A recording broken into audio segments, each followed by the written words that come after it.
여러분 안녕하십니까. 아침의 매일경제 뉴스 길잡이 이상훈입니다. 오늘도 한꺼풀 더 깊이 들어간 뉴스를 여러분께 전해드리겠습니다. 먼저 일면 기사부터 보시죠. 매일경제신문 일면 톱 기사가 굵은 제목으로 이렇게 돼 있군요. 과기 국토장관 낙마, 오장난 청와대 인사 검증, 이렇게 지적을 하고 있습니다. 조동호 과기 장관 후보자 지명 철회가 됐어요. 문재인 정부 들어서 처음 있은 일입니다. 그리고 최종호 국토장관 후보자는 자진 사퇴를 했습니다. 지명 철회든 자진 사퇴든 아무튼 낙마입니다. 이 낙마가 일어나기까지 왜 걸러내지 못했을까? 이 부분 정치권을 중심으로 계속 지적되고 있습니다. 자, 이번에는 한국일보 보시죠. 역시 청와대 인사 검증 문제를 지적하고 있습니다. 일면 톱 기사는요. 커지는 청 인사 문책론. 문제는 서민 감수성이다. 청와대가 사람을 고르면서 서민 감수성 부분을 놓치지 않았느냐. 그래서 이런 인사 참사가 벌어졌다. 이렇게 지적하고 있고요. 그 옆에 작은 제목으로 된 기사가 눈길을 잡는군요. 주 52시간 계도 기간이 끝났습니다. 오늘부터 위반하면 처벌이 되는데요. 300인 이상 기업들 적용되는데 긴장하고 있다. 이렇게 돼 있고요. 그리고 탄력 근로제 도입 예고 기업은 예외다. 아무튼 주 52시간 그동안 적용은 됐지만 계도 기간 동안이 지속이 되면서 이른바 좀 봐줬거든요. 그냥. 근데 오늘부터 이제 그게 끝납니다. 300인 이상 기업들 긴장하고 있다. 이런 내용입니다. 다음은 동아일보 보시죠. 대통령 위에 규제 상황 공무원이다. 상황. 대통령이 아무리 규제 혁신, 규제 혁파 외친 들 실제 일을 하는 공무원들은 꼼짝도 안 하고 있다. 이 얘기입니다. 전직 고위 공무원의 참회록이다. 대통령이 아무리 규제 풀라 해도 시간 끌면 흐지부지 된다고 여긴다. 현장의 분위기가 이렇답니다.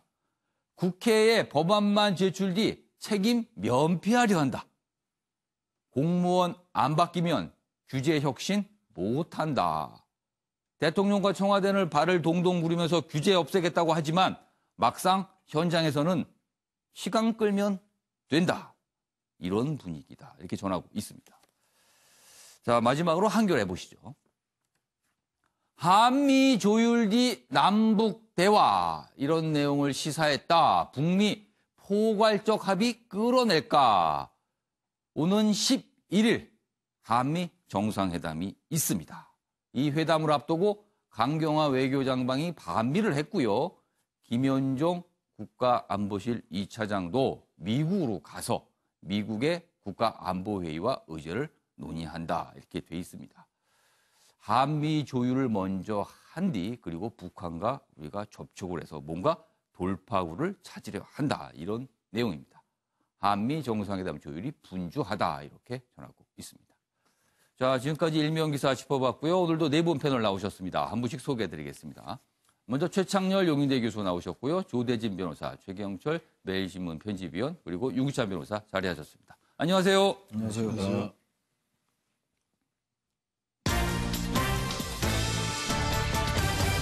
오늘날 뉴스의 핵심을 정리한 아침을 여는 키워드 네 가지입니다. 첫 번째 키워드, 청, 인사 실패 인정, 조조 책임론. 여기서 조조, 두 사람의 성입니다. 두 번째 키워드는요, 여기서 이러시면 안 되는데요. 왜 이러셨을까요? 대선 출마는 황홀한 덫이다. 이렇게 말을 하신 분이 있고요. 마지막 키워드, 핵무기 다 넘겨라. 미국이 북한에게 한 얘기라고 합니다. 자, 지금까지 이렇게 네 가지 키워드로 오늘 순서를 준비해봤고요. 첫 번째 이슈, 낙마 얘기를 좀 해봐야겠습니다. 청와대 인사검증 논란 계속 이어지고 있습니다. 첫 번째 기사는요, 조동호 과기정통부 장관 지명 철회까지 긴박한 주말, 이렇게 돼 있습니다. 뭐 조동호 장관 후보자뿐만 아니라 최종호 장관 후보자도 역시 마찬가지 이 상황에서 논의가 됐겠죠. 이런 일이 있었답니다. 노영민 비서실장이 불가 기류 보고를 했고요. 문 대통령 이해했다 그러면서 다음 날 철회를 했다고 합니다. 이런 분위기가 있었군요.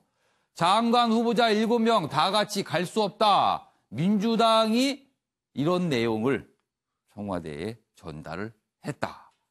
그리고요. 김의겸 전 청와대 대변인 악재까지 겹쳐서 민심 위반이 부담스럽다. 이런 지적을 했고요. 지적이 청와대에 들어간 겁니다.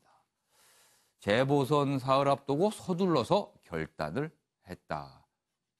주말 동안의 분위기, 이런 결정들이 나오기까지 어떤 일이 있었는지를 전하는 기사입니다. 자, 그럼 여기서요.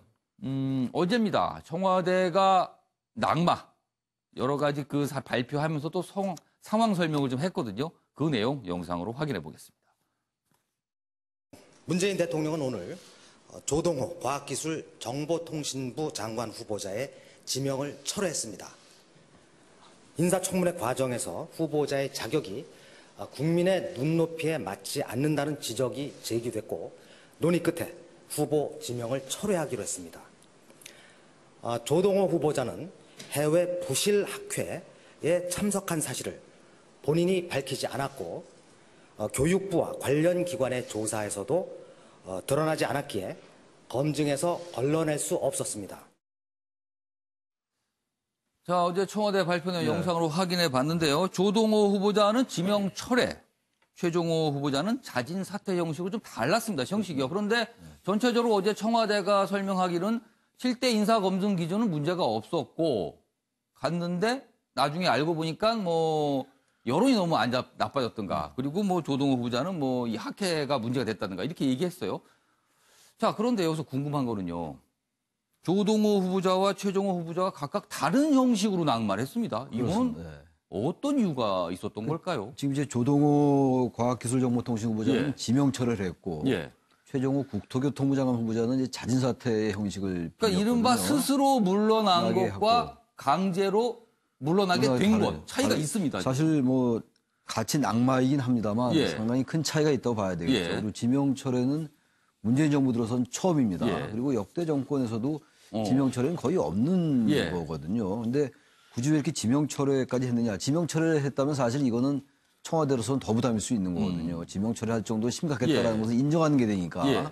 근데 아까 윤도한 그 국민소통수석의 말처럼 본인이 밝히지 않았다라는 거예요. 해외 부실 학회라는 건 사실 학계에서도 굉장히 문제가 되는 거거든요. 여기 대해서 밝히지 않았고 얘기를 안 했다라는 거죠. 그러니까 검증에서 빠져나갈 수밖에 없었다라는 겁니다. 그러니까 어떻게 보면은 청와대의 책임을 인정하는 것 같지만 검증을 잘 했으나 본인이 사실상 속인 거나 마찬가지이기 때문에 검증의 망을 빠져나왔다라는 측면에서 이제 지명 철회함으로써 오히려 청와대의 책임을 좀 덜하게 하는 이런 면도 좀 있는 것 같긴 합니다. 근데 지금 최종호 후보자의 경우는 지금 뭐 다주택 소유의 문제였잖아요. 부동산이 문제가 됐어요. 부동산 문제인데 이 부분도 굉장히 좀 의미심장한 것 같아요.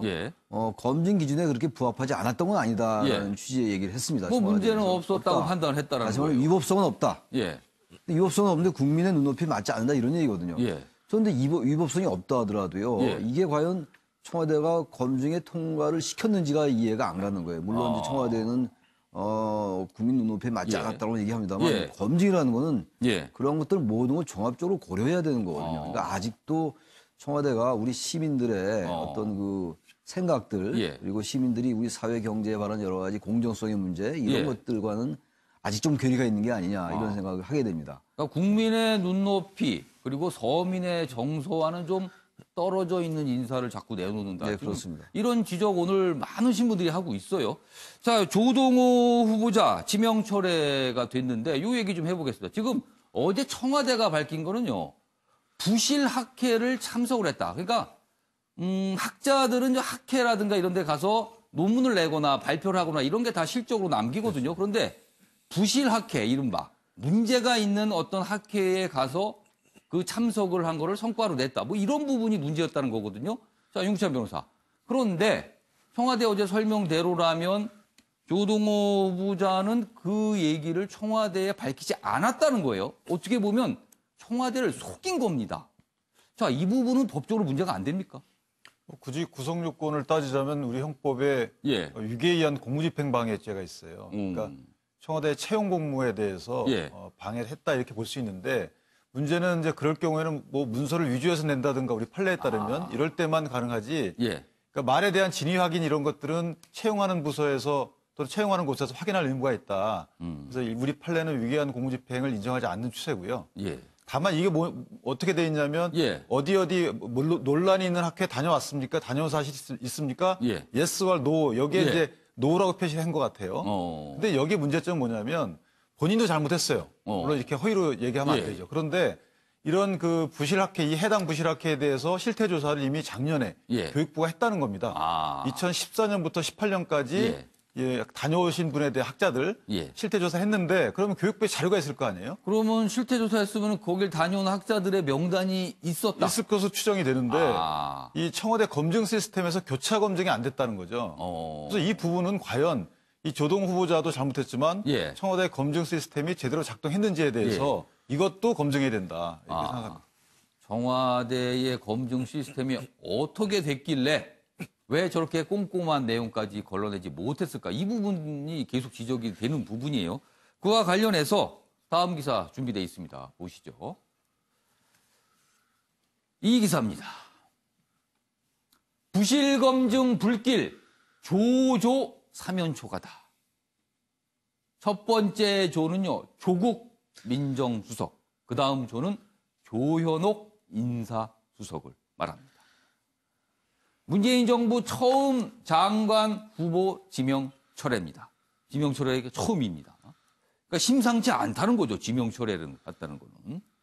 인사라인, 동시낙마 책임론이 격화되고 있다. 그러나 청와대 말 안 해서 몰랐다. 변명만 했습니다. 그래서 일각에서는요, 지금 조조 책임론이 나오고 있는 겁니다. 인사검증 담당이거든요. 인사수석과 민정수석. 인사수석은 적합한 인물을 고르는 거고요. 그리고 민정수석은 그 고른 인물을 검증하는 자리입니다. 그런데 이렇게 낙마가 벌어졌으니 누군가는 책임져야 되는 거 아니냐. 이 얘기가 그래서 나오는 겁니다. 자, 이 얘기 좀 해보겠는데요. 일단 조대진 변호사. 네. 조국 민정수석, 조현옥 인사수석. 지금 이 단계에서 책임, 이 부분 어떻게 해야 될까요? 일단 뭐 조현호 그 인사수석 그리고 조국 민정수석 저도 조시네요. 그러고 보니까 조대진 변호사도 저한테 물어보셨는데 제가 말씀드리고 싶은 거는 어쨌든 어느 정도의 책임이 있다고 보여지고요. 예. 그리고 다만 이제 본인이 작정하고 거짓말한 부분까지 다 예. 걸러낼 수는 없는 거거든요, 실무자들이. 그러니까 물론 이제 그런 부분을 찾아내야 되는 거는 이제 예. 그 인사수석이나 뭐 예. 민정수석의 역할이긴 하지만 예. 끝까지 감추는 것에 대한 부분은 좀 이해를 해줘야 될 것 같고요. 근데 다만 이제 실무자들이 밑에는 뭐 행정관이라든지 이런 예. 사람들이 좀 더 신경을 써야 될 부분은 있다라는 비판에는 예. 동감은 해야 될 것 같고 예. 어쨌든 본인이 거짓말한다고 걸러내지 못하면 저런 자리가 뭐하러 있을 것이냐라는데 그 국민들은 바라볼 수가 있거든요. 그렇죠. 그렇게. 또 뭐 일간 그런 지적도 하고 있습니다, 지금. 그렇기 때문에 어느 정도 그 사람이 딱 필요한 사람이 예. 거기에 자질이 맞는 사람이 딱 있으면 좋겠지만 예. 그런 사람을 찾다가 못 찾는 경우도 있기 때문에 예. 그런 부분에 대한 그 고충이라든지 이런 부분들을 좀 이해해줘야 되지 않을까. 조대진 그런 변호사는 말씀을 이 드려보고 싶습니다. 조국 민정수석과 조현옥 인사수석의 고충을 좀 이해해야 된다. 이런 쪽으로 말씀을 하셨어요. 제가 한 가지만 보태요. 예, 윤기찬 변호사. 왜냐하면 이게 일반적으로 그냥 예. 본인이 얘기 안 해서 걸러질 수 없었다라는 차원의 문제는 아닌 것이 지금 문항에 있는 문항이거든요. 이런 예. 적이 있습니까? 예. 그러면 없다 그랬으면 있는지 없는지에 대해서 교차 체크를 할 수 있는 단서가 있는 거였어요. 마냥 얘기 안 한 게 아니고. 예. 그럼 그 문항에 대한 답에 대해서 검증을 또 했어야 되는데 이게 소홀했다는 거죠. 그래서 책임론이 있다는 겁니다. 그래서 책임론. 그런 것까지 검증한, 답변한 것까지 검증하는 시스템이 불완전한 모습이었군요. 결국에는 그러면은. 자, 최영철 편집위원. 사실 뭐 본인이 작정하고 얘기를 안 하는데 어떻게 알겠느냐. 뭐 이런 설명이 어제 있었어요. 그렇다면 일단 그 부분은 차치하겠습니다. 그런데요. 청와대가 마련한 7대 검증 기준이 분명히 있습니다. 그런데 요번에 장관 후보자 중에는 그 기준조차도 위반된 경우가 있어요. 위장 전입 사례가 대표적인데요. 청와대는 일정 기간을 정해서 그 이후에는 2번까지만 봐주겠다. 그러나 3번까지도 한 사례가 있었습니다. 그렇다면 이건 분명히 위장 전입 기준에 어긋났거든요. 그런데 통과를 했다고 명단이 발표가 된 겁니다. 장관 후보자로. 이 부분은 생각을 좀 해봐야 될 것 같은데요. 도덕성은 차치하고라도 예. 임무 적격성부터 먼저 따져봐야죠. 궁극적으로 청문회를 여는 예. 이유는 이분이 이 부처 장관으로서 적합한 분인가 임무를 가장 먼저 보는 것이 맞죠. 예. 그런데 어제 그 스스로 수건을 던지고 나오신 예. 최정호 후보자 같은 경우는 임무 적격성조차 받지 않는 분이었어요. 아. 집 세 채 갖고 있는 분이 어떻게 집값 때려잡아야 되는 국토부 장관 후보자가 될 수 있겠습니까? 이건 아예 전제부터 틀린 것인데 이 전제부터 틀린 인사를 지금 청와대에서 하고 있으니 예. 국민들이 비난의 화살을 계속 쏘고 있는 것이죠. 예. 지금 조국 수석하고 조현옥 인사수석은 뭐 조국 수석이 부산 분인데 예. 부산 출신 곽경택 감독이 만든 유명한 친구라는 영화 있지 않습니까? 예. 그 영화의 명대사 중에 있지 않습니까? 많이 못다 아이가 뭐 이런 것이 있는데 참 조국 수석하고 예. 조현옥 인사수석이 지금 너무 많이 드셨어요. 욕을. 이러다 보니 권위의 상실이 일어났죠. 권위의 상실이 일어났으니 예. 어떠한 인사를 해도 이제는 누가 믿겠습니까? 늑대 소년이 돼버린 거죠. 예. 결국 이러다 보니 앞으로 인사가 더욱 걱정인데 이쯤 하셨으면 배터리도 많이 방전됐을 테고 예. 대통령께서 조금 부담을 들어주는 예. 조치를 취하셔야 앞으로 인사도 조금 만사가 될 것이고 그 조치가 뭡니까? 부담을 덜어도 조치라도. 그러니까 수석들이 이제 오래 되셨어요, 이분들도. 시험하시고 계속 하셨으니까 예. 아마 체력적으로도 굉장히 힘드실 겁니다. 그리고 조국 수석이 우리 여당 관계자들한테 예. 토로한 부분도 있지 않습니까? 예. 뭐 진실인지 모르겠지만 사람이 없다. 이 정권의 굉장히 목표가 캠코더 인사하지 않습니까? 예. 뭐 코드에 맞는 인사를 하다 예. 보니 사람의 인재풀이 너무 적은 것이고. 사람을 검증하다 보니까 참 사람 구하기 어렵더라. 그런 그렇죠. 얘기를 한 거네요. 그렇죠. 그러니까 오. 이제 부담을 좀 덜어주시고 대통령께서도 이제 새로운 진영을 꾸린다면 예. 사람의 풀을 좀 더 넓혀서 예. 이 인사수석이나 민정수석이 검증을 할 수 있는 좀 어떻게 여유를 좀 많이 가지도록 하는 좀 지혜를 가져주시면 이제 인사에 대해서 국민들로부터 예. 좀 혼나는 그러한 것은 좀 없지 않을까 저는 뭐 이렇게 생각하고 있습니다. 좀 가정이지만요. 조대진 변호사님께 질문. 이 가정을 좀 한번 제가 드릴게요. 사실 이 낙마 발표에 앞서서 김의겸 청와대 대변인, 이제는 전 대변인이 됐습니다만 그 사안이 없었더라면 2명 장관 후보자의 낙마까지 연결이 됐었을까? 이런 가정을 좀 해볼 수 있을 것 같기도 해요. 그런 가정에 대해서 답변 드리는 게 참 곤란한데요. 어쨌든 연결은 돼 있다고 봅니다. 연결은 돼 있다고 보는데 김의겸 대변인의 일이 없었다고 하더라도 그 국민에 대한 눈높이에 관련된 부분을 대통령께서 이렇게 실감하고 계시기 때문에 이런 문제가 생긴 부분에 대해서는 뭐 똑같은 결과가 나오지 않았을까 그렇게 생각을 합니다. 뭐 일각에서는 그 사안 때문에 여론이 더 나빠진 거 아니냐. 그래서 청와대가 굉장한 부담을 느꼈다. 뭐 이런 분석도 있어서 제가 지금 질문을 좀 잠깐 드렸습니다. 자, 그건 그렇고요. 그러면 이제는 5명의 장관 후보자가 남아 있습니다. 그러나 정치권은 대치하고 있고요. 그 사안을 놓고 그 기사가 준비되어 있습니다. 다음 기사 넘겨주시죠. 여기 보시죠, 일단. 경향신문이 사설로요. 청와대를 호되게 질책하고 있습니다. 이렇습니다. 이딴 인사 실패, 청와대가 알아야 할 2가지가 있다. 여기 있습니다. 사실 이들의 낭만은 청와대만 빼고 모두 예측하고 있었다고 해도 과언이 아니다. 헌데도 청와대는 지명철의 발표 자리에서까지 아니한 인식을 내보였다. 이렇게 아니한 인식이라고 나와 있어요. 여기 보시면 또 밑에 부분 있어요. 검증에 위로 갑니다. 검증에 한계가 있었다는 변명은 구차하고 흠결을 알고도 지명했다는 건 오만하게 들린다. 구차와 오만이라는 표현이 나왔습니다. 어느 쪽도 시민의 이해를 구하기 어렵다. 마지막 부분입니다. 문재인 대통령은 취임사에서 국민과 눈높이를 맞추는 대통령이 되겠다고 약속했다. 그러나 인사 때마다 시민 눈높이를 맞추는데 미흡했던 게 사실이다. 최청일 교수님, 구차와 오만이라는 표현이 등장을 했습니다. 지금 이제 청와대가 저는 검증 라인의 문제뿐만이 아니라 벌써 이제 집권한 지 2년이 예. 채 안 됐잖아요. 2년이 안 됐습니다만 시간이 제법 흘렀습니다, 지금. 예. 근데 과연 왜 집권하게 됐으며 집권하는 과정이 어땠는가를 다시 돌아봐야 돼요. 항상 예. 우리 초심으로 돌아가야 되는데 글쎄요, 지지자들에 따라 다르겠습니다만 예. 진보 진영을 지지하는 유권자들도 과연 지금의 정권이 기득권화되고 있지 않다는 생각을 하고 있을까요? 저야말로 진보적 의제에 굉장히 공감을 하는 사람인데 예. 개인적으로 지금 청와대의 저런 모습들은 국민들의 이 정서가 너무 안 맞아요. 시민 정서가 안 맞는다는 얘기예요. 위법성 여부만 따지는 그 윤도환 수석의 그 얘기, 최종호 후보자에 예. 관련된 얘기 제가 잠깐 언급했었습니다만 예. 1가구 3주택 물론 이제 하나는 처분했었죠. 예. 했는데 국토교통부 장관 후보자가 어떻게 그렇게 할 수 있겠어요. 근데 그걸 검증 기준에 부합하고 위법성이 없기 때문에 임명했다. 그래서 이건 자진 사퇴로 됐다. 이런 얘기란 말이죠. 그러니까 그게 검증 과정에서 문제가 없다고 판단을 했다는 얘기하는 거예요. 그 제가 계속 얘기했던 게 전 특히 이제 그 최종호 후보자와 조동 후보자는 낙마해야 된다라는 주장을 많이 했어요. 전 개인적으로. 결과적으로 그렇게 됐는데 예. 국민들 바로 저 사설에 나온 얘기. 이들의 낙마는 청와대만 빼고 다 알았을 거다라는 얘기는요. 예. 국민들이 볼 때 너무나 이건 아닌 거거든요. 아닌 인사예요.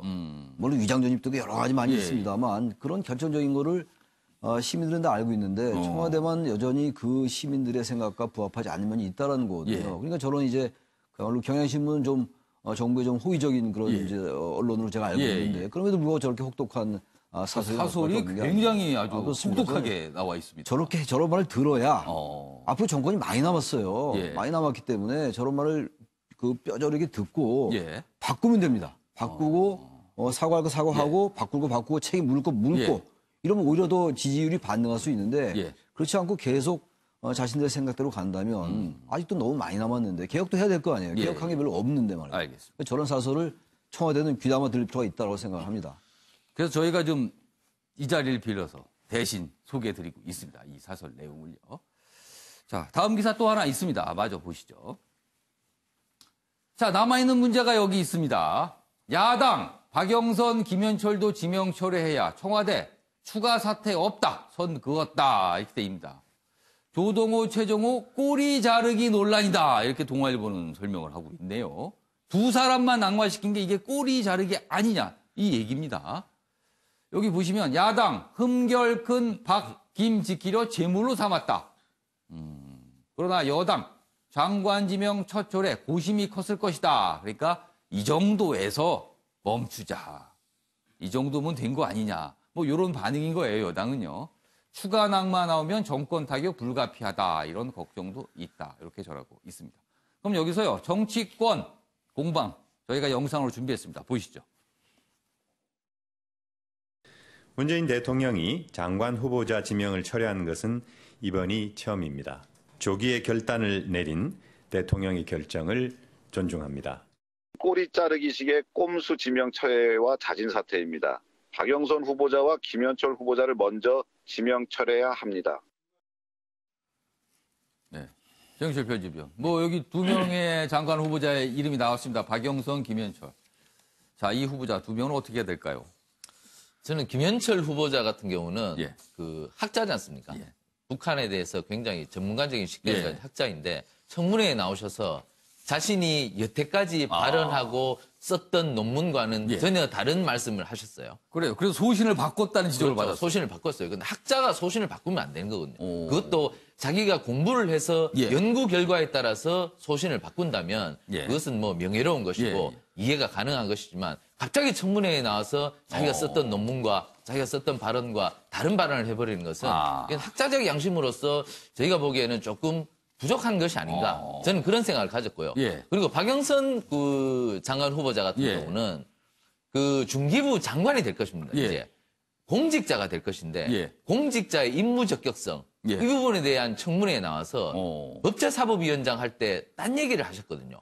물론 그 부분이 주는 아니었지만 예, 예. 일단 자신이 예. 중기부 장관으로서 어떤 비전을 갖고 예. 어떤 역할을 할 것인가에 대해서 집중을 하셨어야 되는데 거기보다는 별건에 대해서 좀 더 큰 목소리를 내시면서 결국에는 중기부라는 부처에 대해서 굉장히 불안감부터 먼저 주지 않았나. 이렇게 된다면 앞으로 공직에 예. 앉으셨을 때 예. 예측 가능성이 있을까? 항상 불안하지 않을까? 이런 생각이 든다는 것이죠. 예. 이러다 보니 자꾸 국정이 흔들리고 예. 자꾸 청와대까지 흔들린다는 것이죠. 예. 제가 이런 면에서 볼 때 예. 그 통일부 장관 후보자나 예. 그다음 박영선 그 장관 후보자 같은 건 다시 국회로 돌아가시면 예. 되는데 어쨌든 서로 부처의 그 안위를 위해서나 국정의 혼란을 덜 빠뜨리게 하기 위해서나 예. 저는 결단을 내려주시면 오히려 낫지 않을까 뭐 이런 바람을 가져봅니다. 저희 변지비께서 뭐 이렇게 애둘러서 뭐 지금 결단을 좀 해야 되는 거 아니냐 이렇게 살짝 언급을 하셨네요. 예, 최창희 교수님. 하나는 제가 그 박영선 후보자가 예. 그 사안과 관련 없다는 얘기, 그 이른바 이제 지금 황교안 대표 예. 관련 얘기인데 그거는 그 청문회 과정에서 질의가 나왔었어요. 그렇지. 질의가 나와서 약간 좀 돌발적으로 좀 돌발적으로 나온 얘기죠. 얘기인데 그거 예. 자꾸들 다른 얘기로 본적 호도해라 했다라는 예. 건 저는 그 부합하지 않는 것 같아요. 팩트와. 그래서 그거 제가 하나 지적하고 싶습니다. 알겠습니다. 제가 하나만 더. 네, 유기찬 변호사. 그 이제 돌발적인 질문인데 예. 상황 자체가 그 좀 동떨어진 질문이었거든요. 그러니까 상황에 안 맞는 질문이었다는 걸 보면 뭔가 좀 사전에 그런 의혹도 있고요. 그런 의혹이 있다. 또 하나는 그 CD에 관련된 동영상 예. 관련된 그 답변 질의를 보더라도 예. 만약에 그걸 박영선 후보자가 예전에 법사위원장 시절에 갖고 예. 있었다면 그것은 대통령의 인사권을 견제하기 위해서라도 그걸 미리 알렸어야 돼요. 언론에 알려서 사전에 내정 발표가 예. 났을 때 그걸 막든가 그 위에 임명을 막았어야 되는데 그렇게 안 하고 있다 지금 정략적, 정치적으로 활용한다는 것 자체는 공직자로서의 좀 부적절하다 그런 생각을 합니다. 알겠습니다. 아무튼 오늘도 이 두 후보자를 놓고 정치권에서 서로 말의 전쟁이 또 벌어질 것 같습니다. 자, 이번에는요. 어떻게 생각하십니까? 순서를 진행해 보겠습니다. 도대체 왜라는 질문에 답을 찾아봅니다. 보시죠.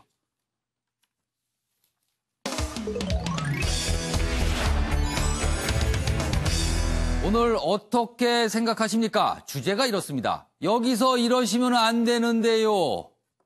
그런데요. 이러신 분이 있어서 저희가 좀 다뤄보려고 합니다. 제가 2개의 기사 준비했는데요. 그 소개해드린 동안 네 분 패널께서는 의견을 적어줘서 앞에 걸어주시기 바랍니다. 일단 첫 번째는 기사입니다. 황교안 자유한국당 대표 축구 경기장 안 유세. 경남 FC가 벌칙을 받을 위기에 처했다. 프로축구팀입니다. 정치 행위를 금지한 축구협회 규정을 위반했다는 얘기가 나와요. 지난 30일 경남 창원 축구센터를 찾아서 그 당시에 경기가 열리고 있었는데 그 경기장 안에서 유세를 한 겁니다. 지지 후보와 함께. 이게 문제가 됐어요. 이 규정 위반이 되면요. 홈팀에 10점 이상 승점 감점이 됩니다. 프로축구 리그에서 10점을 감점 받으면요. 이거는 엄청난 타격입니다. 이거는 몇 경기를 이겨도 이거를 다 보충할 수가 없어요. 이 승점을 10점 감점 받게 되면요. 그러자 민주당 황 대표 몰지각한 선거운동했다. 뭐 이런 비판도 있습니다. 내용 좀 보시면요. 여기 표시되어 있습니다. 황 대표는 강기훈 후보와 함께 시민들과 인사를 나눈 후 경기장 안까지 들어갔다. 당시 두 사람은 당명 등이 적힌 붉은 점퍼를 입고 관중석을 다니며 지지를 호소했다. 뭐 이런 내용이에요. 이 같은 행동은 경기장 내 정치적 행위를 금지한 축구협회와 프로축구연맹 지침에 어긋납니다. 그래서 이 경기장 홈팀이 벌칙을 받을 수가 있습니다. 이 일이 벌어진 거예요. 다음 기사는 사진인데요. 사진을 보면서 추가 설명해 드리겠습니다. 넘겨주시죠. 이 사진 말고 다음 사진 넘겨주세요. 예, 여기 있습니다. 제목이 황급히 옷 갈아입었지만 처음에 이 경기장에서 이렇게 붉은색 점퍼 입었습니다. 그런데 이 점퍼에는 당 표시 그리고 후보자 기호 표시가 돼 있어서 이렇게 입고 다니면 안 되는 겁니다. 그러자 지적을 받았습니다. 지적을 받은 뒤에는 여기 옆에 사진 보시죠. 옷을 갈아입었습니다. 다른 색깔의 옷 그리고 붉은색이지만 아무 표시가 없는 옷. 이런 옷은 괜찮아요. 그렇지만 이렇게 유세를 하는 복장으로 경기장 안에 들어가면 안 된다는 게 축구협회와 프로축구연맹의 규정인데 이걸 어긴 겁니다. 그래서 지금 문제가 되고 있어요. 자, 그럼 여기서요. 관련 영상 보고 내용 이어가겠습니다.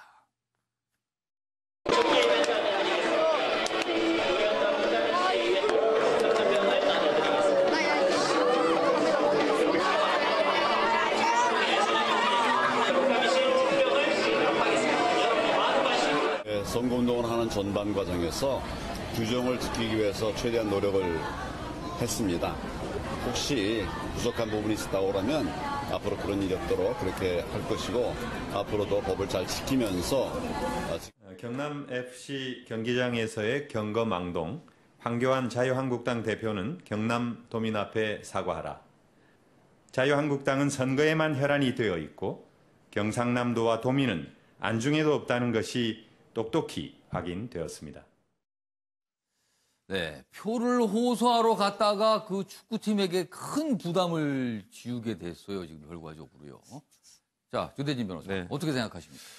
뭐 너무 의욕이 넘치시는 것 같아요. 정치 신인이셔서 그런지 몰라도 뭐 이제 정치 막 시작하니까 이제 물불 안 가리고 또 이제 성적표를 첫 번째 성적표를 받아들여야 되니까 이제 막 마음이 조급하신 것 같은데 영화 대사에 그런 게 있거든요. 모르면 네 맘대로 하지 말고 물어보고 하라. 이런 영화 대사가 있는데 저는 그렇게 생각을 합니다.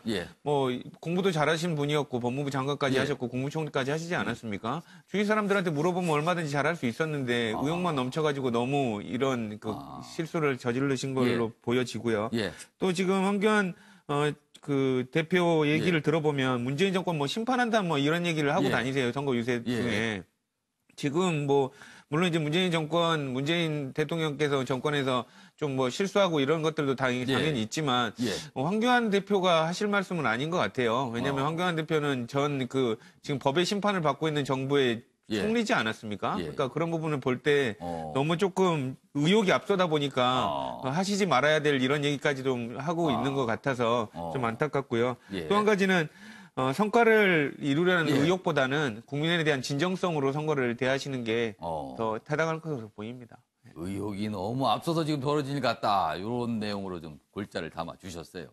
최영철 편집위원께서는 어떻게 생각하십니까? 저는 민주주의에는 하이패스가 없다고 썼는데 우리 황 대표께서 하이패스 차로가 없는 데서 그냥 표도 안 뽑고 바로 고속도로로 내달려 버린 것 같습니다. 하이패스 표를 뽑아야 되는데. 그렇죠. 그 하이패스가 없는 곳에서 그냥 가버린 것 같은데 어쨌든 잘 몰라서 가신 것 같아요. 뭐 고의는 아닌 것 같고요. 그렇겠죠. 저게 알았으면 아마 주의를 했겠죠. 그렇겠죠. 그리고 강력하게 제지를 했으면 들어가지 않았을 텐데 여러 가지 현장 분위기가 뭐 운동하는 데니까 뭐 여러 가지 좀 들뜨고 이런 분위기 속에서 그냥 들어가신 것 같은데 어쨌든 사과를 명확하게 하시면 될 것이고 앞으로도 이러한 그 똑같은 행위가 반복되지 않을 것임을 밝히시면 괜찮을 텐데 황 대표께서 반드시 알아야 될 부분은 앞으로 이제 행정을 하시던 분이 이제 정치를 하시지 않습니까? 정치도 다른 정치도 아니고 아주 고도화된 정치 체계, 인류가 만든 가장 뭐 훌륭한 정치체계라는 민주주의를 하실 분이 앞으로 하실 때는 효율과 뭐 속도보다는 이제 돌다리도 두드려 건너간다는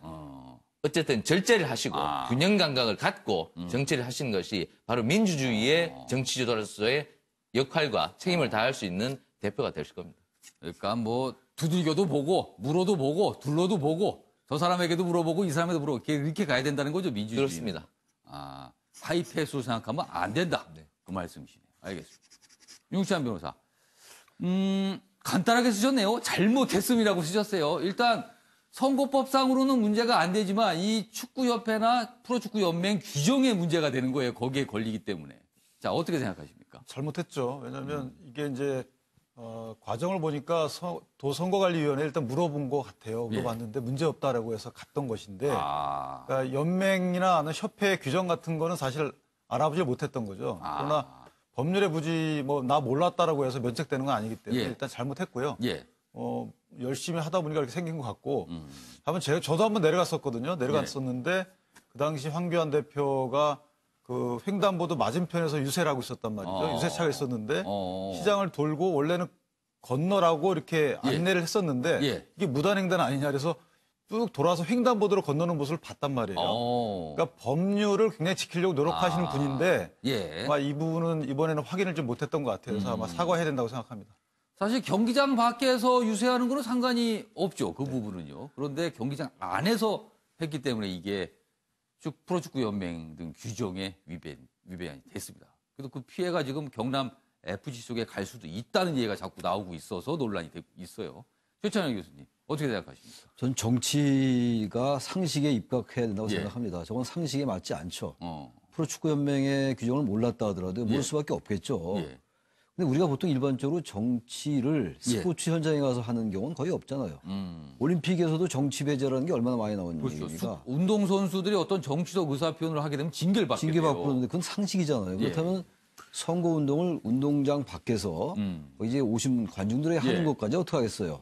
정치인들은 일단 표가 있는 곳이면 어디든 가는 거니까 전통시장도 가고 이러는 건데 경기장 안에 들어간 분들은 경기를 보러 온 분들인데 굉장히 황당했을 것 같아요. 정치인들이 와서 선거운동을 특정 정당의 선거운동을 하니까. 좀 그래서 물론 황교안 대표가 여러 가지 쫓기고 뭐 성과를 내려가는 건 당연한 거겠습니다만 그런 걸 몰랐다 하더라도 그런 규정을 몰랐다 하더라도 저렇게 저런 행동 자체가 얼마나 안 어울립니까 도대체.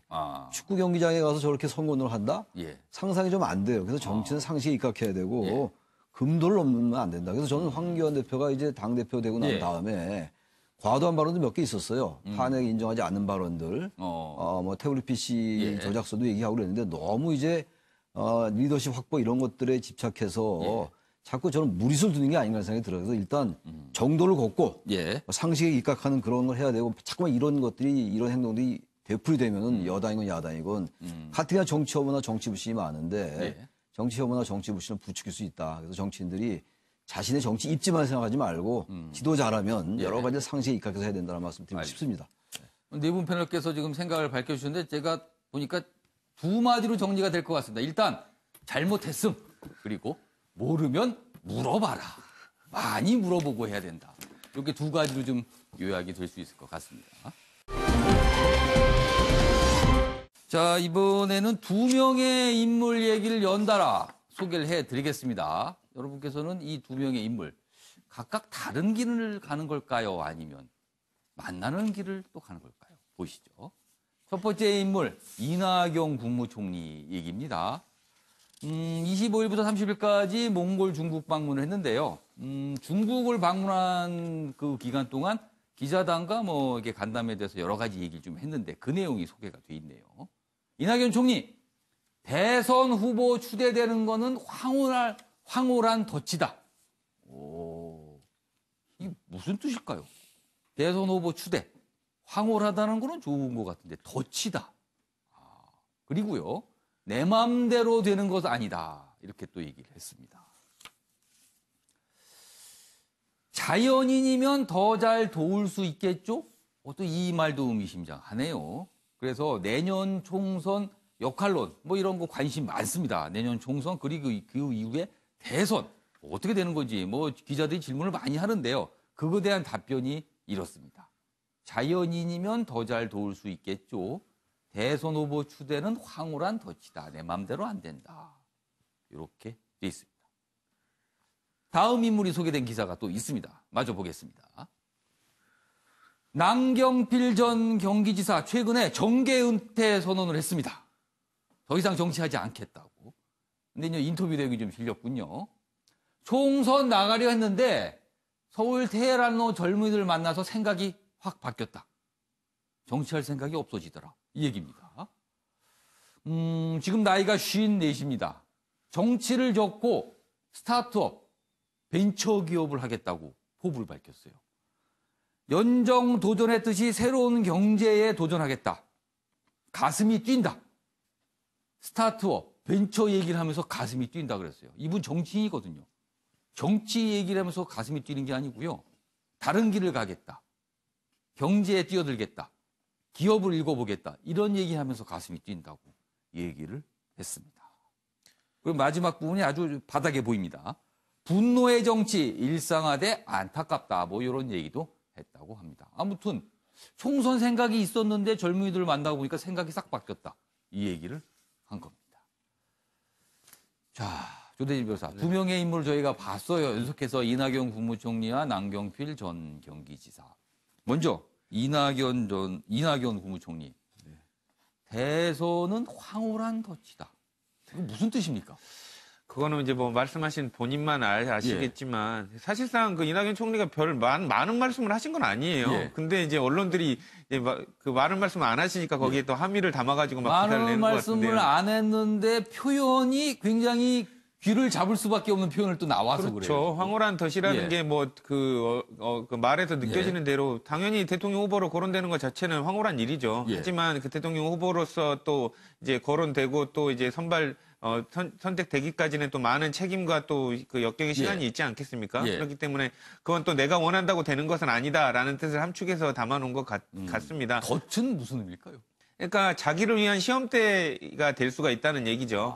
그렇기 때문에 황홀하지만 그게 추대된다고 해서 반드시 자기의 인생에 있어서 또 뭐 이런 그 플러스가 될지 안 될지 잘 넘어가면 모르니까요. 괜찮지만 그렇죠. 그 덫에 걸리게 되면 큰일 날 수 있다라는 그렇기 뜻도 때문에 되겠네요. 좋은 기회이지만 또 시험대가 될 수도 있다라는 뜻을 함축한 것 그럼 같아요. 이낙연 국무총리 내년 총선 그리고의 그 대선은 주대진 변호사 어떻게 전망하세요? 어떤 역할론 얘기가 자꾸 있던데요. 근데 뭐 이낙연 총리께서 예. 지금 뭐 주변 분들이 예. 잘 아시겠지만 뭔가를 이렇게 상정해 놓고 정략적으로 움직이신다기보다는 현재 있는 총리직 역할에 예. 충실하려고 하는 그런 모습들을 많이 보이거든요. 예. 그렇기 때문에 당장 선거에 있어서 정부의 책임자로서의 그 역할 그 외에는 예. 정치적인 판단에 의해 가지고 막 이렇게 움직이려는 그런 모습은 보이지 않을 거라고 저는 생각이 됩니다.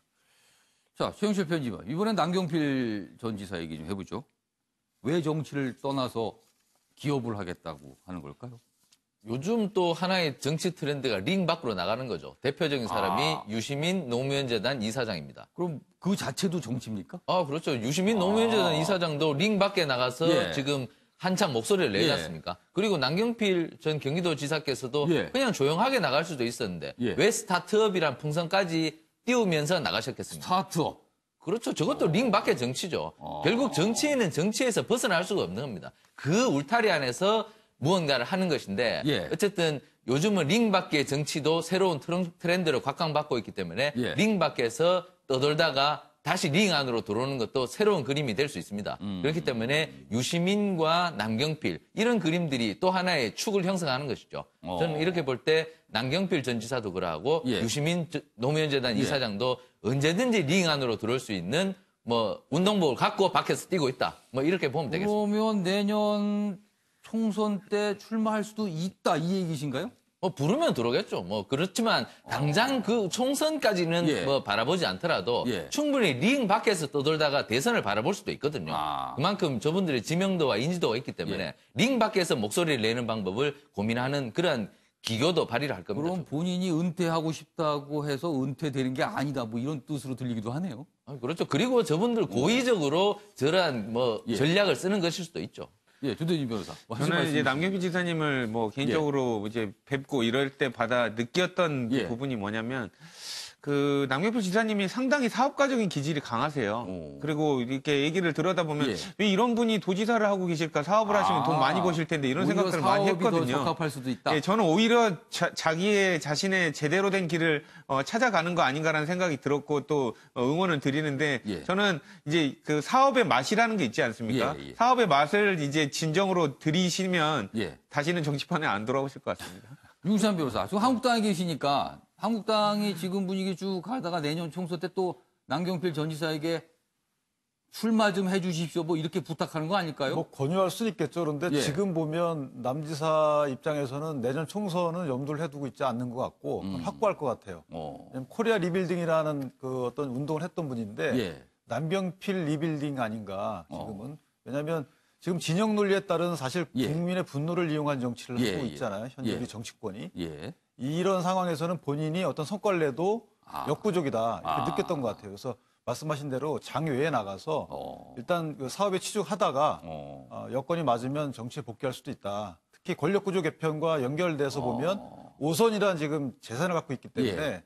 언제라도 정치권에 돌아올 수 있다라고 생각합니다. 본인은 정치 은퇴라고 얘기를 했지만 정치권에선 장외로 나가서 몸 만들기를 하는 거 아니냐. 이런 시각인 거네요, 그러면요. 근데 추측이죠.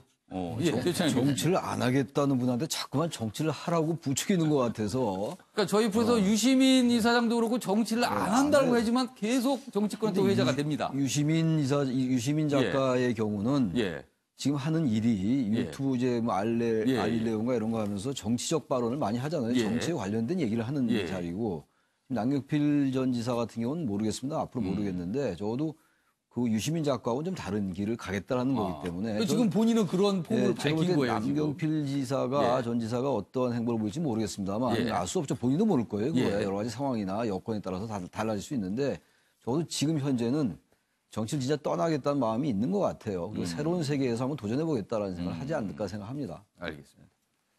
일단은 뭐 본인들이 약간 이낙연 총리나 남경필 전 지사 본인들이 밝힌 그대로 일단 받아들이기도 하죠. 그러나 시간이 흐르면 과거에 많은 분들이 또 변화된 모습을 보여서 저희가 또 네 분 패널께서 이런저런 해석을 내놓으신 것 같습니다.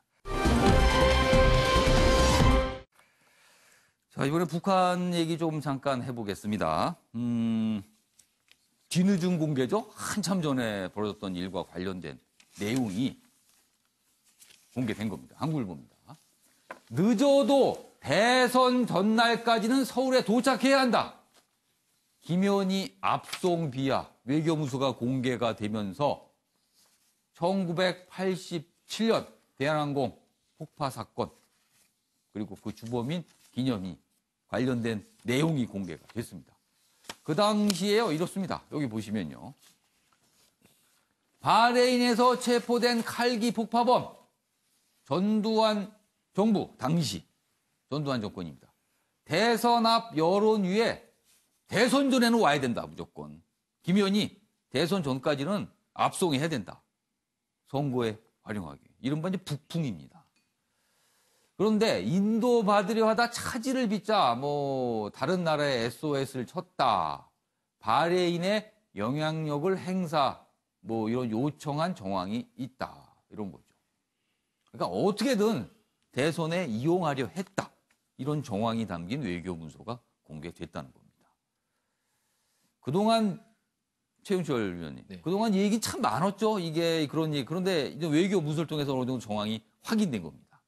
1987년은 예. 뭐 우리나라 현대사에서 대단히 격변이 일어났던 그의 그렇죠. 민주화 항쟁 이후에 엄청나게 많은 일들이 벌어졌습니다. 그렇죠. 문민정부가 이제 들어와야 된다는 국민적 염원이 일어났던 때이고 그런데도 그 전두환 대통령의 뒤를 잇는다고 볼 수 있는 노태우 대통령이 출마를 했었기 때문에 노태우 당시 대통령 후보로서는 반드시 이겨야 하는 선거였고 민주화 진영에서도 또한 반드시 이겨야 하는 선거였는데 어쨌든 그 노태우 전 대통령 입장에서는 김현희라는 예. 큰 호재를 이용하려는 노력을 했었으니까 예. 저런 문서가 나온 것 같고 예. 어쨌든 지금 와서 돌아보면 참 웃기는 얘기지만 예. 당시만 해도 냉전 체제가 뭐 굉장했었죠. 북한도 저런 그 칼기 폭발하는 1988년 서울 올림픽을 앞두고 공포를 터뜨려서 올림픽에 방해를 주려는 의도와 책략이 있었고 우리도 저러한 테러를 이용해서 체제를 어떻게든 예. 보호해서 그 보수 정권을 다시 한번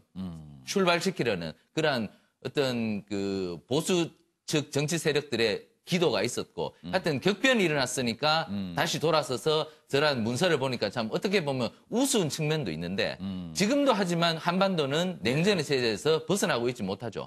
그렇기 때문에 아직도 저러한 공작이 일어날 수도 있는데 예. 저러한 것을 벗어나기 위해서는 저희가 좀 더 생각을 깨고 이 국제적인 체제에서 예. 좀 더 자유로울 수 있는 우리의 자율성을 기를 수 있는 어떤 목적과 그 예. 배움을 갖고 나가야 되겠다. 다시 한번 역사에 대해서 교훈을 가져야 되겠다. 저는 이렇게 볼 수 있겠습니다. 유대진 변호사. 네. 사실은 이런 모습들이 민주주의를 해치는 모습이었어요. 어떤 그렇죠. 비극을 활용해서 정치적인 목적을 달성하려는 거예요, 이게. 네, 그렇죠. 그러니까 어쨌든 방금 최경철 편집위원께서도 말씀해 주셨지만 예. 어쨌든 과거에 이 정략적으로 이용하려고 했던 그 모습들 자체에서 교훈을 얻어야 되거든요. 그러니까 그 당시에 이제 대선에 이용하려고 그 강제 막 여러 가지 국제 외교적으로 노력을 했던 부분들이 많이 바레인 나와 있지 않습니까? 당국에서는 이거 서두르면 안 된다 이렇게 얘기했는데도 때도 불구하고 빨리 그 대선 전날 그래서 부랴부랴 들어왔던 모습이 저는 어렸을 때 모습이지만 아직도 생각이 생생한데 예. 그러니까 이런 모습들을 뭐 지금에도 이제 또 예. 반복이 안 되리라는 법이 없기 때문에 예. 이런 모습에서 이제 조금 교훈을 얻어야 된다라는 그런 얘기를 드리고 싶습니다. 이런 부분은 좀 명확하게 기록을 해두고 그 분석을 해둔 다음에 이거는 좀 남겨야 되는 기록 같기도 합니다. 분명히요. 자, 이번에는 푸켓과 관련돼서 뭐 잠깐 짚어보겠습니다. 매일경제입니다. 자, 지난 하노이 북핵 담판 결렬됐죠. 그리고 나서는 여러 가지 뒷말이 있었는데요. 그 당시에 뭐 빅딜 제안이 있었는데 그게 안 됐다. 이런 얘기가 있었거든요. 그 내용이 나왔습니다. 지금 일부 언론을 통해서 보도가 된 내용인데요. 핵무기 미국에 넘겨라. 트럼프 하노이에서 김정은에게 직접 요구했습니다. 그러나 이 요구가 관철되지 않았습니다. 여기 보시면 핵무기뿐만 아니고요. 핵 신고도 하고 동결도 하고 무기 반출부터 북한 과학자까지 이 핵무기를 만드는 데 관여했던 과학자들까지 다 전직시켜라. 이런 요구가 있었는데요. 초강경 요구였습니다. 거의 미국의 요구가 총망라됐다는 거예요. 그렇지만 이게 북한이 받아들이지 않은 거죠. 그래서 빅딜의 모습이 공개가 된 겁니다. 자, 로이터 통신은요. 리비아식과 닮은 꼴이다. 김정은 모욕적이라 느꼈을 것이다. 이렇게 설명이 돼 있습니다. 자, 최정환 교수님. 네. 빅딜 했었는데 뭐 거의 모든 걸 담았었군요. 그렇죠. 보니까요. 저 부분은 이제 완전히 다 넘겨라라는 얘기거든요. 저거는 결론적으로 볼 때 북한이 받아들이기 어려울 겁니다. 저는 그야말로 북한이 얘기하는 것처럼 패전국에게나 얘기할 수 있는 저러한 것 같아요. 사실 뭐 저런 것들이 완전히 일괄적으로 합의가 돼서 북한이 완전히 포기하고 그런다면 제일 좋겠습니다만 국제관계라든지 국가이익이라는 게 그렇게 쉽게 합의되지 않는 게 현실이잖아요. 그래서 지금 이제 미국이 얘기하는 건 포괄적 합의. 북한은 단계적 이행을 주장하고 있는 거라서 그 괴리가 좀 큰 거거든요. 그 괴리가 크기 때문에 지난번 하노이 북미 정상회담도 결렬로 끝났는데 우리 정부가 이제 이 부분을 어떻게 잘 중재해 나갈 거냐가 이제 관건입니다. 우리 정부는 그러니까 미국과 북한의 저걸 뭔가 이제 절충을 찾아가겠다는 거. 일단 합의는 포괄적으로 하되 이행은 좀 단계적으로 하자. 이게 우리 정부의 그 생각이거든요. 이제 이거를 이제 11일 날 한미 정상회담이 예정돼 있잖아요. 한미 정상회담 때 그 부분을 이제 미국에다 설득시키고 또 북한에게도 포괄적 합의를 해놔라. 그런 다음에 이행은 단계적으로 하는 걸 우리가 추진하겠다라는 얘기를 또 우리가 북한을 설득해야 되는 거거든요. 그러니까 지난번 같은 경우는 남북 정상회담 이후에 북미 정상 북미로 갔는데 한미로 갔는데 이제는 바뀌는 것 같아요, 순서가. 한미 정상회담 하고 나서 미국을 설득하고 그다음에 다시 우리가 남북이 만난 다음에 그다음에 북미가 만나는 이러한 그 절차로 갈 수밖에 없는 것 같아서 이 부분이 지금 미국과 북한의 생각의 차이가 결정적으로 드러났다. 그래서 우리 정부가 어떤 역할을 해야 될 건지 명확하게 드러난 이런 대목이라고 생각을 합니다. 윤시환 변호사. 지금 뭐 우리 최창희 교수께서 우리 정부의 역할이 중요하다는 말씀을 하셨는데요. 미국은 저렇게 모든 걸 한꺼번에 다 내놔라고 주장을 하고 있어요. 북한하고 이게 타협이 안 되죠. 그리고 북한은 얼마 전에 문재인 정부는 중개자 아니다. 플레이어다. 또 이렇게 그 말 속에는 어느 정도의 불신도 들어가 있는 것 같아요. 그렇다면 우리 정부는 지금 양쪽에서 서 있거든요. 자, 북한과 미국을 어떻게 만나게 하고 타협을 시킬 수 있을까요? 지금 상황. 일단 우리 정부 입장이 지금 저 미국이 제의했던 빅딜과 관련해서 어떤 입장인지를 먼저 정해야 되겠죠. 저는 미국이 했던 저 빅딜 내용이 사실 우리 국민들이 원하는 내용이라고 생각을 합니다. 단 한꺼번에 저걸 해결하는 여부는 논란이 있지만 어쨌든 북한이 갖고 있는 물질 시설, 무기에 대해서는 전부 다 오픈을 해놓고 그에 대해서 검증한 이후에 그럼 그것을 어떻게 감축이나 폐기할 것인가에 대한 로드맵이 나와야 되는 것인데 지금 그 사전에 대한 어떤 북한의 움직임이 전혀 없는 것이죠.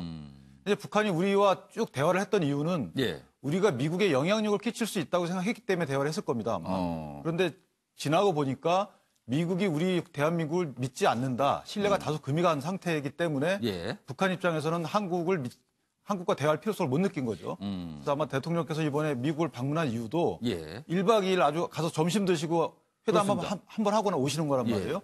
그렇다면 신뢰 회복의 모습을 보여주는 차원에서 가시는 것 같은데 일단 먼저 미국에 가서 설득할 부분과 북한을 설득한 부분을 먼저 정하고 가셔서 해당 부분을 미국에 전부 알려준 다음에 신뢰 회복 이후에 와서 북한을 설득하는 방향으로 남북 정상회담을 추진해야 되지 않나. 그래서 일방적으로 미국만 설득해서 해결될 문제는 전혀 아닙니다. 이것이. 양쪽을 다 설득해야 되는 정말 어려운 과제군요. 예를 들면 굿 이너프 딜이라는 표현이 나오고 있는데 예를 들면 그 금강산 관광과 이런 부분에 대한 해제가 된다 하더라도 먼저 전제가 되는 것은 북한의 핵 리스트가 나와야 되는 겁니다. 그에 대한 검증이 끝난 뒤에 해제가 가능한 것인데 이 부분에 대해서도 정부 입장이 좀 명확해져야 될 것으로 생각합니다. 알겠습니다. 아무튼 지금 문재인 대통령이 굉장히 어려운 과제를 지금 안고 있는 상황입니다. 국민일보입니다. 비상 버튼 눌러도 10시간 넘게 먹통, 구멍 뚫린 증인 신변 오다. 이렇게 돼 있습니다. 장자연 씨 사건 증인 윤지호 씨. 신변 위협을 느껴서 경찰에게 이제 보호 요청을 했죠. 그래서 경찰을 부를 수 있는 장치를 받았습니다. 그런데 눌러도 경찰이 오질 않은데 그냥 오지 않는 게 아니라 10시간 넘게 먹통이고 오지도 않답니다. 그럼 이건 신변 보호가 안 되는 겁니다. 이렇게 되면요. 경찰 측이 지급한 스마트워치 비상호출 눌렀지만 응답이 없다. 본인이 너무나 답답해서 청와대 청원 게시판에 글을 올렸습니다. 이런 상태다. 그리고 20만 명이 넘는 분들이 거기에 공감을 표시했어요. 청원글 올린 후에야 연락이 왔다. 그래서 지금은 뭐 경찰 쪽에서 이제 24시간 신변 보호를 하겠다. 하지만 이제 뒤늦은 조치가 돼버렸죠. 물론 늦게나마라도 신변 보호 조치, 증인들은 보호를 해줘야죠. 본인이 위협을 느낀다고 했을 때 안전하게 보호를 해야 됩니다. 그런데 좀 이런 상황이 벌어져서 이 구멍 뚫린 증인 신변 보호 아니냐 이런 지적이 나오고 있습니다. 조대진 변호사. 네. 이거 어떻게 된 상황입니까, 이거? 이제 주요 증인에 대해서는 이제 경찰에 네. 이제 신변보호 요청을 할 수가 있고요. 이제 이렇게 신변보호 요청을 하게 되면 이제 스마트워치라든지 예. 바로 신고할 수 있는 그런 장치들을 이제 전달해 주는데 예. 지금 그 윤지호 씨 같은 경우는 이거를 받았던 것 같아요. 받아서 이제 버튼을 눌렀는데도 이제 회신이 없으니까 이게 원래는 그렇게 하면 이제 해당 경찰관에 문자가 가게 돼 있거든요. 근데 이제 그거를 받았음에도 불구하고 지금 조치를 안 한 걸로 봐서 상당히 경찰 측의 과실이 있는 것으로 지금 판단이 됩니다. 받았는데 조치를 안 한 겁니까? 아니면 뭐가 안 간 겁니까? 그러니까 지금까지 그 언론에 예. 나온 바로는 이게 스마트워치를 누르면 담당자한테 해당 알림이 전송되는 예. 걸로 지금 전해져 있는데 문자 자체는 받은 것으로 지금 언론에 보도는 되고 있는 것 같습니다. 그렇군요. 이와 관련해서 저희가 영상 준비했는데요. 보고 내용 이어가겠습니다. 지난번은 벽 쪽에서 의심스럽고 귀에 거슬리는 기계음이 지속적으로 관찰되었고 오늘 새벽에는 벽이 아닌 화장실 천장 쪽에서 며칠 전은 문을 열 때 이상한 가스 냄새를 현재 제가 체감하는 신변보호는 전혀 이루어지지 않고 있으며 국가에서 보호를 받을 수 없다 인식하고 판단하여 사비로 사설 경호원분들과 24시간 함께 모든 일정을 소화하고 있습니다. 네. 이 기사, 국민일보 기사 좀 다시 좀 잡아주시죠. 여기 경찰 쪽 설명이 있네요. 자, 윤 씨 신변 보호를 맡고 있는 서울 동작경찰서는 긴급 호출 시 112로 자동 신고 대로 설정돼 있으나 긴급 호출을 했음에도 신고가 접수되지 못했다. 이유를 개발업체 등과 함께 정밀 분석 중이다. 이렇게 설명을 좀 했습니다. 윤기찬 변호사. 좀 꼼꼼하게 해야 될 것 같아요, 사실은요. 그러니까 중요한 증인인데. 옛날에도 예. 아마 그 부산에서 아마 저 예. 보호를 받고 있는 분이 살해당한 사건이 있었는데요. 그러니까 저게 이 스마트워치를 누르게 되면 예. 112 센터에 자동 지령이 내려가고 예. 그다음에 담당 경찰관한테도 문자가 가는 것 같아요. 그런데 112 센터의 그 자동 출동 지령은 안 내려간 것 같아요. 그러니까 약간 기계에 문제가 있는 거죠, 시스템에. 그런데 경찰관한테 담당 경찰관한테 문자 통보는 된 거죠. 그렇죠. 근데 담당 경찰관이 그거를 조치를 안 한 겁니다. 그래서 기계에도 문제가 있고 경찰의 관리 시스템에도 문제가 있는 그러니까 거예요. 원래 조치는 두 갈래로 뭔가 해야 되는 조치가 거죠. 통보가 되는데 하나는 뭔가 기계가 오류가 있고 하나는 갔는데 뭐가 안 됐다는 거네요. 조치가 안 된 거죠. 그래서 이 부분은 기계도 그 시스템도 정비해 해야 되지만 예. 지금 담당 인척 시스템 그 부분도 좀 교육과 정비를 다시 해야 될 것 같아요. 아무튼 중요한 증인도 이런 게 신변 보호하니 이 보호가 꼼꼼히 돼야지만 증인들이 용기를 내서 얘기할 거 아닙니까? 알겠습니다. 좀 아쉬운 부분이네요. 다음 기사 좀 넘어가 보시죠. 다음 기사 넘겨주세요. 여기 있습니다. 한겨레인데요. 대한항공 땅콩과의 악영 끊어내기인가? 대한항공 이 땅콩 얘기만 나오면 대한항공 좀 괴로움이 있습니다. 여기 있습니다. 땅콩 알레르기 소년 그리고 거부가 논란이 됐어요. 이 땅콩에 대해 땅콩 알레르기 소년 거부 논란 뒤에 간식용 땅콩 기내 제공이 전면 중단됐습니다. 그리고 땅콩 성분 함유된 식재료도 안 쓰기로 했다. 땅콩이 알레르기를 일으키는 경우도 있거든요. 그래서 대한항공 이 기내식 중에 땅콩이 공급되지 않는다. 이 얘기입니다. 대한항공 땅콩과의 악연 끊어내기인가 뭐 이렇게 돼 있습니다. 뭐 이 얘기는 추가로 뭐 논평하실 게 없을 것 같기도 합니다. 아무튼 이런 일도 있다라는 거 간단하게 소개해드렸습니다. 다음 기사 넘어가겠습니다. 여기 보시면요. 이 제목도 좀 약간 눈길 가게 다뤘네요. 서울신문인데요. 버닝썬에 된 경찰, 농촌에 양귀비 대마 감시하는 드론을 띄운다. 드론을 띄워서 감시라는 거 양귀비 대마. 이 마약의 원료가 되죠.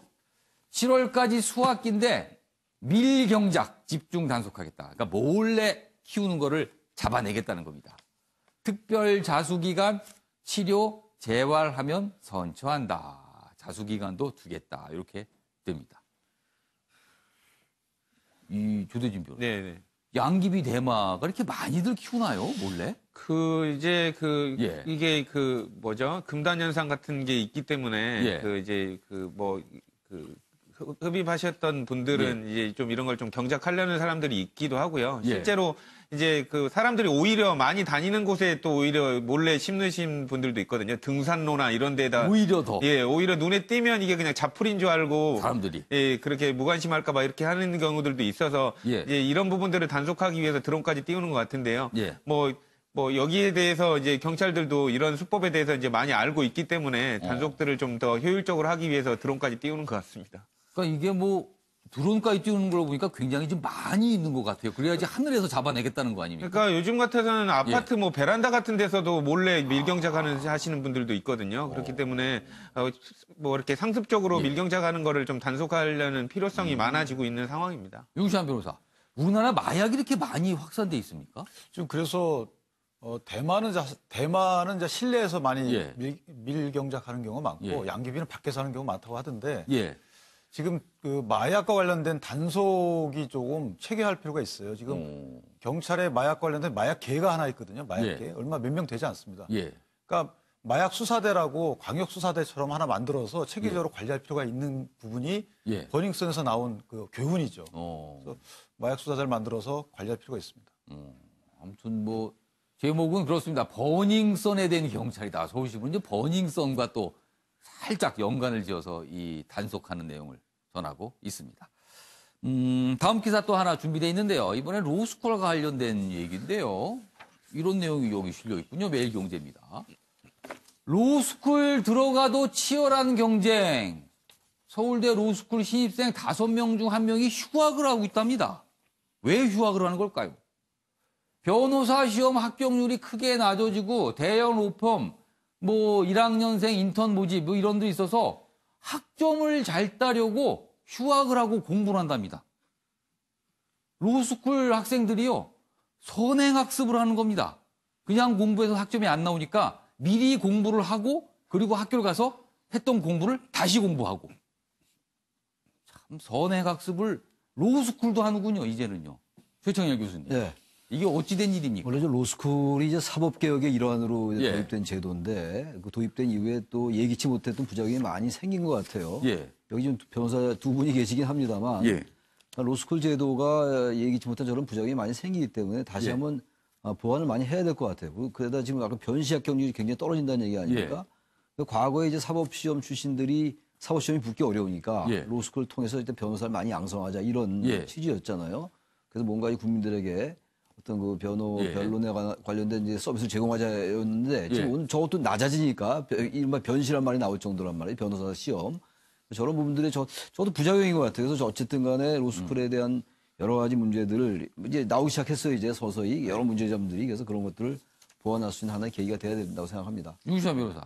이 로스쿨은 그게 계속 지적이 됩니까? 왜 도대체? 그러니까 로스쿨을 만들 때 원래는 다양한 직종, 다양한 전공 가진 사람들이 변호사로 진출할 수 있도록 하자라는 거였는데 실제 지금은 이제 들어가면서부터 바로 로스쿨 준비하니까 원래 제도적 취지가 없어졌고요. 또 하나는 서민들이 사실 변호사로 될 수 있는 또는 좋은 데 취직 할 수 있는 기회가 줄은 거죠. 사교육 때문에 로스쿨도. 그러니까 문제가 있습니다. 아니 사실 로스쿨은 학비가 좀 이 고가로 높다고 알려져 있는데 거기에 입학한 학생들이 휴학하고 또 학원에서 공부하면서 선행학습을 한다. 언제까지 선행학습을 해야 되는 겁니까? 우리 학생들은. 참 여러 가지 문제가 있는 것 같습니다. 자, 이번엔요. 사진 속에 담긴 사연을 들어보는 순서입니다. 박진아 아나운서가 전하는 이슈컷 보시죠. 이슈들을 사진으로 살펴보는 시간 이슈컷입니다. 첫 번째 이슈 태그는 정전입니다. 프랑스 파리의 상징인 에펠탑의 밝은 조명이 꺼졌습니다. 어스아워 캠페인에 참여한 건데요. 어스아워는 매년 3월 마지막 주 토요일에 시행되는 자연보전 캠페인입니다. 1시간 동안 전등을 소등함으로써 지구에게 휴식을 주고 기후변화의 의미를 되새기자는 취지에서 시작됐는데요. 이날은 각 나라의 랜드마크들 불빛이 잠시 사라집니다. 우리나라의 남산타워, 숭례문, 서울시청 등도 캠페인 시간에 맞춰 소등을 진행했다네요. 두 번째 이슈 태그는 수문장입니다. 교복을 입은 한 남학생이 이름이 적힌 두루마리를 들고 있습니다. 뒤로는 왕분장을 한 사람도 보이는데요. 15살, 최연소 문화유산 해설사인 송재근 군이 명예 수문장에 임명되는 모습입니다. 어제 오후 경복궁에선 2019 수문장 임명 의식이 열렸는데요. 이날 행사에서 조선왕조실록 기록에 근거해 국왕이 직접 2명의 수문장을 새로 임명하는 모습이 재현됐다고 합니다. 마지막 이슈 태그는 역주행입니다. 어제 강원도 평창에 눈이 쌓였습니다. 그제부터 강원도엔 때 아닌 계절 역주행이 이루어지고 있는데요. 강원도 지역은 대설특보로 5cm의 많은 눈이 내려 겨울왕국으로 변했습니다. 오늘 낮부터 충청 남부와 전북 북부에서 5mm 미만의 비나 눈이 내릴 수 있다고 하니까요. 우산 챙기시면 좋을 것 같습니다. 지금까지 박진아의 이슈컷이었습니다. 네. 오늘이 4월이 시작되는 날인데요. 봄 같지가 않습니다. 오후에도 꽤 쌀쌀하다고 하네요. 자, 아침엔 매일 경제 오늘은 여기까지입니다. 시청해주신 여러분 고맙습니다.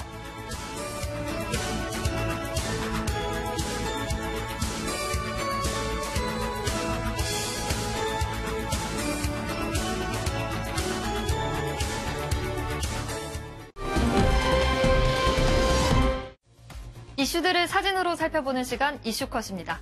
첫 번째 이슈 태그는 정전입니다. 프랑스 파리의 상징인 에펠탑의 밝은 조명이 꺼졌습니다. 어스아워 캠페인에 참여한 건데요. 어스아워는 매년 3월 마지막 주 토요일에 시행되는 자연보전 캠페인입니다. 1시간 동안 전등을 소등함으로써 지구에게 휴식을 주고 기후변화의 의미를 되새기자는 취지에서 시작됐는데요. 이날은 각 나라의 랜드마크들 불빛이 잠시 사라집니다. 우리나라의 남산타워, 숭례문, 서울시청 등도 캠페인 시간에 맞춰 소등을 진행했다네요. 두 번째 이슈 태그는 수문장입니다. 교복을 입은 한 남학생이 이름이 적힌 두루마리를 들고 있습니다. 뒤로는 왕분장을 한 사람도 보이는데요. 15살, 최연소 문화유산 해설사인 송재근 군이 명예 수문장에 임명되는 모습입니다. 어제 오후 경복궁에선 2019 수문장 임명 의식이 열렸는데요. 이날 행사에서 조선왕조실록 기록에 근거해 국왕이 직접 2명의 수문장을 새로 임명하는 모습이 재현됐다고 합니다. 마지막 이슈 태그는 역주행입니다. 어제 강원도 평창에 눈이 쌓였습니다. 그제부터 강원도엔 때 아닌 계절 역주행이 이루어지고 있는데요. 강원도 지역은 대설특보로 5cm의 많은 눈이 내려 겨울왕국으로 변했습니다. 오늘 낮부터 충청 남부와 전북 북부에서 5mm 미만의 비나 눈이 내릴 수 있다고 하니까요. 우산 챙기시면 좋을 것 같습니다. 지금까지 박진아의 이슈컷이었습니다.